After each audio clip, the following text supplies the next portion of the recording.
चला नमस्कार लाडक्या बहिणींनो, तुमच्या हप्त्या संदर्भात महत्त्वाचे शेवटचे 5 दिवस राहिलेले आहेत. तत्पूर्वी नोव्हेंबर आणि डिसेंबरचा हप्ता एकत्र येणार आहे का ती सगळी माहिती आपण या व्हिडिओमध्ये पाहूया. परंतु ज्या कुठल्या महिला असतील त्यांना पुढील हप्ता 1500 रुपये येणार आहे की 3000 वडील नाहीयेत किंवा पती नाहीयेत अशा ज्या महिला आहेत त्या महिलांसाठी शासनाचं विशेष त्या ठिकाणी सूचना आलेल्या आहेत. सविस्तर आता ई-केवायसी चा टप्पा 1 अपूर्ण करायचा आहे आणि बाकी तुम्हाला डॉक्युमेंट लावायची सगळी माहिती मिळणार आहे. आणि ज्यांची ई-केवायसी केली असेल त्यांना अजिबात करायची आवश्यकता नाही. फक्त तुम्ही चेक करून घ्या की तुमची ई-केवायसी प्रक्रिया पूर्ण झालेली आहे का. कुणासाठी आहे? ज्यांनी ई-केवायसी प्रक्रिया पूर्ण केलेली आहे. फक्त नंबर टाका, तुम्हाला तिथे कळतं की तुमची ई-केवायसी प्रक्रिया पूर्ण झालेली आहे. ज्यांची नसेल झाली त्यांनी लवकर करून घ्या. ज्या महिलांचे वडील नाहीयेत, ठीक आहे, किंवा पती वारलेले आहेत किंवा घटस्फोट झाला आहे अशा ज्या कुठल्या महिला असतील त्यांनी काळजी करू नका. तुमचे डॉक्युमेंट लवकरात लवकर काढून घ्या. कुठले आहेत, कुठून काढायचे, कुणाकडून तपासून घ्यायचे ही सगळी माहिती मिळणार आहे. बघा, वडील पती नाही शासन विशेष सूचना आलेल्या आहेत. कागदपत्र तुम्हाला लवकर काढायचे, कोणाकडे द्यायची आहेत, कोणाकडून तपासून ती सगळी माहिती या ठिकाणी मिळणार आहे. त्यामुळे काळजी करू नका. ओके.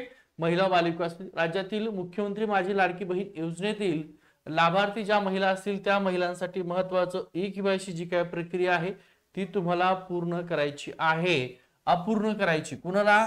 काही महिला ज्यांना ती अपूर्णच ठेवायची आहे. बघा, ई-केवायसी प्रक्रिया आहे, काही महिलांना काय करायची, ती अपूर्णच ठेवायची आहे. टप्पा 1च करायचा, पुढचा टप्पा करायचा नाही. कोणत्या महिला आहेत ती पण माहिती तुम्हाला या ठिकाणी देतोय. आता ई-केवायसी प्रक्रिया बंधनकारक आहे. इलेक्शनमुळे तुम्हाला वेळ मिळाला आहे 31 डिसेंबर पर्यंत. लवकरच करून घ्या, नाहीतर पुढचे हप्ते तुम्हाला येणार नाहीत. आता आज 25 तारीख आहे. पुढचा हप्ता तुम्हाला किती दिवसात, तर 5 दिवस तुम्हाला उरलेले आहेत.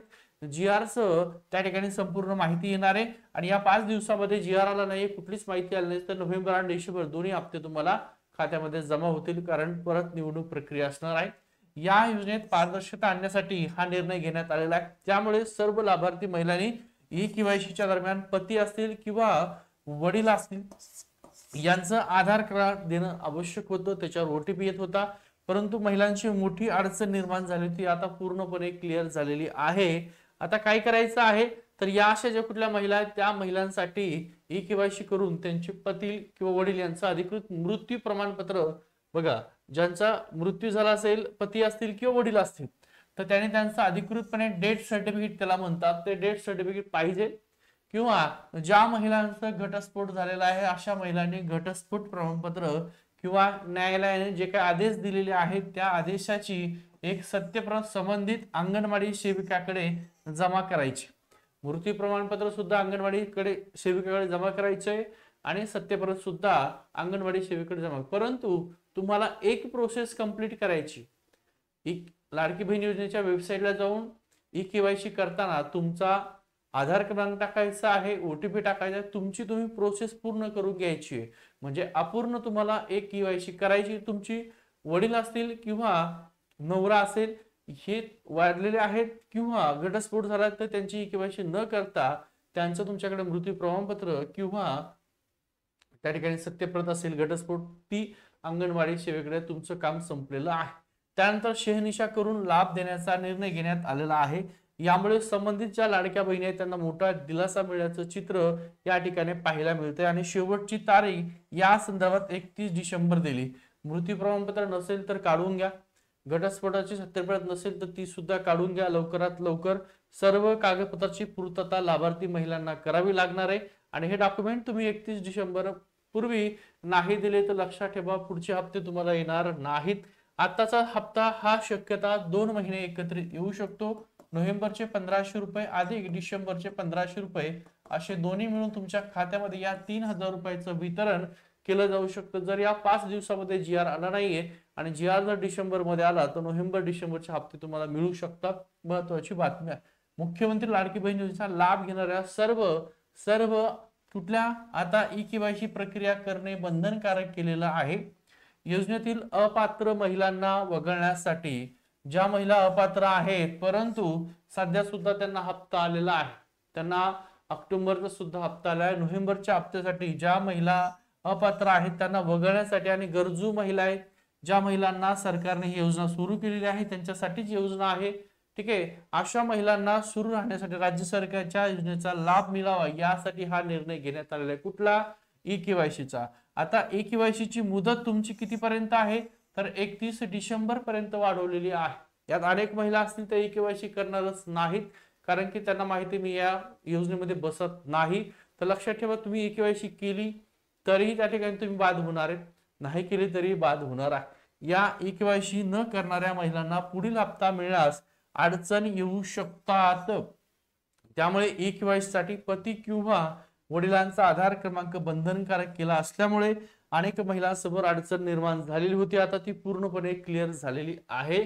ज्या लाभार्थी महिलांच्या वडिलांचा मृत्यू झालेला आहे आणि पती देखील हयात नाही किंवा त्या महिलांचा पतीसोबत घटस्फोट झाला, अशा ज्या महिला असतील या महिलांना दिलासा मिळाला. ई केवायसी पूर्ण करताना आधार क्रमांक उपलब्ध नसल्याने अडचण निर्माण झाल्या आहेत. अनेक विधवा आहेत, निराधार आहेत आणि एकल महिला आहेत. बघा, अनेक महिला आहेत ज्या विधवा आहेत, घटस्फोट झालेल्या आहेत, निराधार महिला आहेत आणि एकल महिला आहेत, या नियमाच्या विरोधात नाराज होत्या.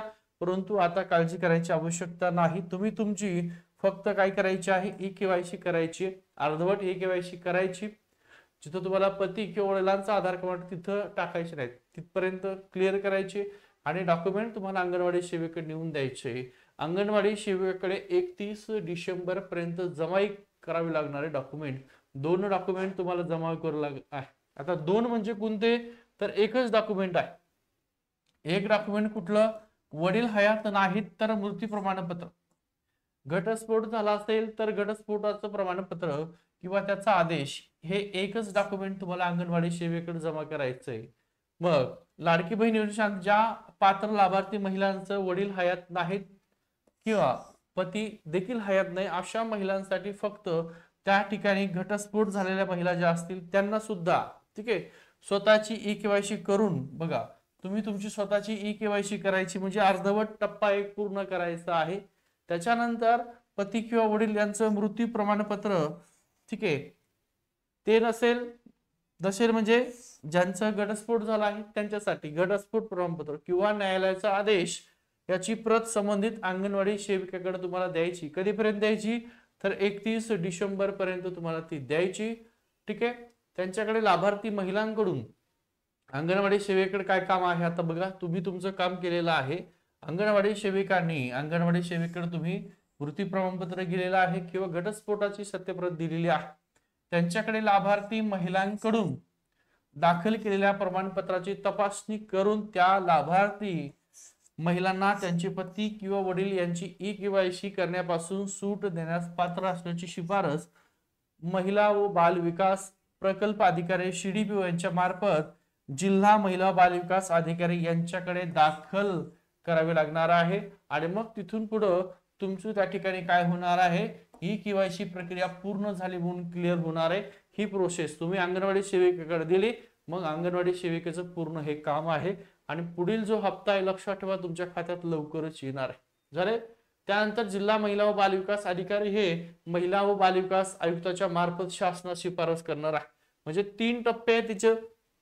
एक टप्पा अंगणवाडी सेविकेकडे तुम्हाला ते डॉक्युमेंट द्यायचे. अंगणवाडी सेविका ती दुसऱ्या अधिकारी CDPO कडे देणार आहे आणि CDPO कडे तिसरं काम आहे. CDPO काय करणार आहे? त्यानंतर जिल्हा महिला व बाल विकास अधिकारी हे महिला व बाल विकास आयुक्ताच्या मार्फत शासनामध्ये शिफारस करणार आहेत. म्हणजे 3 प्रोसेस मध्ये तुमचं हे डॉक्युमेंट जाणार आहे. आणि दरम्यान वडील किंवा पती हयात नाहीत, घटस्फोटित लाभार्थी अंगणवाडी सेविकाकडे कागदपत्र जमा करावीत असं आवाहन महिला बाल विकास अधिकारी आनंद खंडागळे यांच्याकडून करण्यात आलेलं आहे. लक्षात ठेवा, महिला तुमचं अंगणवाडी सेविका डॉक्युमेंट दिलं म्हणजे काम संपलं नाहीये. ठीक आहे. पाठपुरावा सुद्धा तुम्हाला करावा लागणार आहे. आणि पुढील तुमचं 31 डिसेंबर ही तारीख दिलेली आहे. या तारखेपर्यंत तुम्हाला ही केवायसी प्रक्रिया जी आहे ती पूर्ण करायची आहे. आता 1500 रुपये जमा होणार आहे. आज आहे 25 तारीख. किती आहे? 25 तारीख. ठीक आहे, इथे लिहितो मी 25 तारीख. 30 तारखेचा महिना आहे. राहिलेत 5 दिवस. किती राहिलेत? या 5 दिवसामध्ये जर प्रोसेस झाली GR येऊन तर तुम्हाला याच महिन्यामध्ये हप्ता येईल. शक्यता मोठ्या प्रमाणात होती. अजून 5 दिवस आहेत, वाट बघता येईल, हरकत नाहीये. या 5 दिवसानंतर म्हणजे साधारणतः 1 डिसेंबर, 2 डिसेंबर, 3 डिसेंबर, 4 आणि 5 डिसेंबर या तारखेपर्यंत जर जी आर आलेला असेल तर लक्षात ठेवा तुम्हाला शक्यता आहे 2 महिन्याचे पैसे एकत्र येऊ शकतात. नोव्हेंबर जो महिना आहे या नोव्हेंबर महिन्याचे 1500 रुपये तुमच्या खात्यात येतील. त्याच्यासोबत डिसेंबर महिना आहे त्याचे 1500 रुपये येतील. असे दोन्ही मिळून तुमच्या खात्यामध्ये 3000 रुपये येऊ शकतात. यात अनेक महिला असतील त्यांची केवायसी प्रक्रिया पूर्ण झालेली नसेल त्यांनी करून घ्या. ठीक आहे. आता ही सूट लक्षात ठेवा महिलांसाठी दिलेली आहे. पण कोणत्या ज्यांचे वडील नाहीयेत, पती नाहीये, घटस्फोट आहे, बाकीच्या महिलांनी लवकरात लवकर करून घ्या. कारण खूप महिला आहेत ज्यांना मागच्या वेळेस ई केवायसी नव्हती झाली, त्यांच्या हप्त्या संदर्भामध्ये पैसे आलेले नव्हते. त्यामुळे लवकरात लवकर करून घ्या. पैसे येण्यासाठी तुम्हाला ई केवायसी करणं बंधनकारक आहे. ठीक आहे. चला थांबतो. हा व्हिडिओ सगळ्या महिलांपर्यंत शेअर करा. अतिशय महत्वाचा, खूप इम्पॉर्टंट आणि ऑथेंटिक माहितीचा संपूर्ण डिटेल व्हिडिओ घेतलेला आहे. ओके. चला थांबतोय.